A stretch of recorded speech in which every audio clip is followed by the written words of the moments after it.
നമസ്കാരം സുഹൃത്തുക്കളെ. കാഞ്ചീപുരത്തെ പറ്റി നമ്മൾ കുറെ കേട്ടിട്ടുണ്ടെങ്കിലും അവിടുത്തെ ചില സംഗതികൾ കേട്ടാൽ നമ്മൾ ശരിക്കും ഞെട്ടും. വെറും ഒരു സ്ഥലമല്ല ഇത്, ഐതിഹ്യങ്ങളുടെ ഒരു വലിയ കലവ തന്നെയാണ്. ആദ്യം തന്നെ നമുക്ക് അവിടുത്തെ ഏറ്റവും വലിയ ഐതിഹ്യം പറയാം.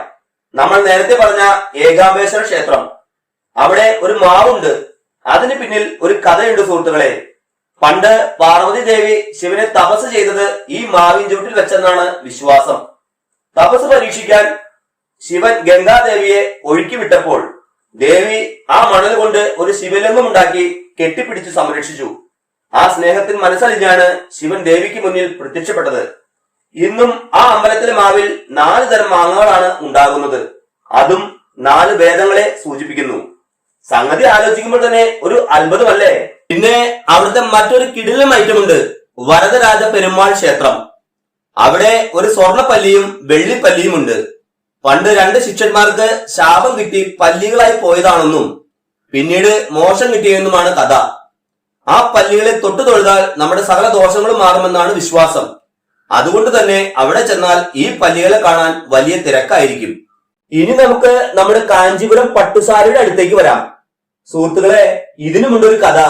ദേവന്മാരുടെ നെയ്ത്തുകാരനായിരുന്ന മാർക്കണ്ഡേയ മുനിയുടെ വംശജരാണ് ഈ സാരി നെയ്യുന്നത് എന്നാണ് പറയപ്പെടുന്നത്. ഈ സാരി നെയ്യുന്നത് നേരിട്ട് കണ്ടാൽ നമ്മൾ ഞെട്ടും. അത്രയ്ക്കും പണിയുണ്ട് ഇതിന്റെ പിന്നിൽ. ഓരോ നൂലിലും സ്വർണത്തിന്റെയോ വെള്ളിയുടെയോ തിളക്കം വരുന്നത് വെറുതെ അല്ല, ദിവസങ്ങളോളം എടുക്കുന്ന കഠിനാധ്വാനമാണ്. പട്ടുനൂലുകൾ തമ്മിൽ ഇഴ ചേർന്ന് ആ മനോഹരമായ ബോർഡറുകൾ വരുന്നത് കാണാൻ തന്നെ ഒരു പ്രത്യേക ചന്തമാണ്. ഈ നെയ്ത്തുകാരുടെ അടുത്തേക്ക് പോയാൽ അവർ നമുക്ക് ഓരോ കാര്യങ്ങളും വിശദമായി പറഞ്ഞു തരും. സുഹൃത്തുക്കളെ, ഇനി നമുക്ക് അവിടുത്തെ ആ അമ്പലങ്ങളുടെ കാര്യം പറയാം. അതാണ് അവിടുത്തെ മെയിൻ ഐറ്റം. തമിഴ്നാട്ടിലെ വലിയ വലിയ പാരമ്പര്യമുള്ള അമ്പലങ്ങൾ കാണണമെങ്കിൽ ഇങ്ങോട്ട് തന്നെ വരണം. നമ്മൾ നേരെ പോകുന്നത് ഏകാംബേശ്വര ക്ഷേത്രത്തിലേക്കാണ്.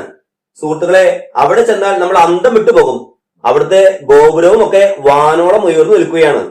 ഏകദേശം 190 അടി പൊക്കമുള്ള ആ ഗോപുരം പല്ലവന്മാരുടെ കാലത്താണ് ഉണ്ടാക്കിയത്. മറ്റൊരു ക്ഷേത്രമാണ് കൈലാസനാഥ ക്ഷേത്രം. അവിടുത്തെ കല്ലിൽ കൊത്തിയെടുത്ത ശില്പങ്ങൾ കണ്ടാൽ തോന്നും ഇതൊക്കെ എങ്ങനെ ആൾക്കാർ ഉണ്ടാക്കിയെന്ന്. ഓരോ തൂണിലും ഓരോ കഥയുണ്ട്.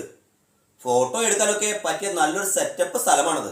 അവിടുത്തെ ആൾക്കാരുടെ പെരുമാറ്റവും ഈ അമ്പലങ്ങളിലെ സമാധാനവും ഒക്കെ ചേരുമ്പോൾ നമുക്ക് തിരിച്ചു പോരാൻ തോന്നില്ല. അപ്പൊ എങ്ങനെയാ ഈ കാഞ്ചീപുരം വിശേഷങ്ങൾ നിങ്ങൾക്ക് ഇഷ്ടപ്പെട്ടോ? സംഗതി കൊള്ളാമെങ്കിൽ ഇതൊന്ന് എല്ലാവർക്കും ഷെയർ ചെയ്തേക്കണേ. നമ്മുടെ ചാനൽ സബ്സ്ക്രൈബ് ചെയ്യാനും കമന്റ് ചെയ്യാനും ലൈക്ക് ചെയ്യാനും മറക്കണ്ടട്ടോ. മറ്റൊരു കിടിലൻ വീഡിയോയുമായി നമുക്ക് വീണ്ടും കാണാം. അപ്പോ ശരി എന്നാ.